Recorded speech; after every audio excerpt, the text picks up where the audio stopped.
This young gentleman is a facialist from Brunei, 38 years old. He came to GLOJAS yesterday. Today is day one. The goal of hair transplant was to increase his confidence level and to improve his appearance. He was suffering from male pattern hair loss level 3 and 1,800 grafts were extracted.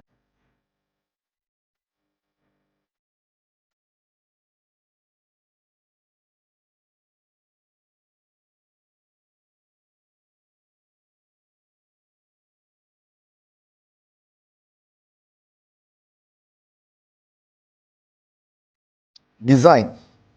According to the principle of hair transplant, age match highlight. The design is drawn according to the 38 years old man.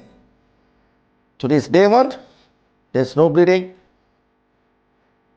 all the graft intact, there's some swelling that is going to reduce. This is the hairline,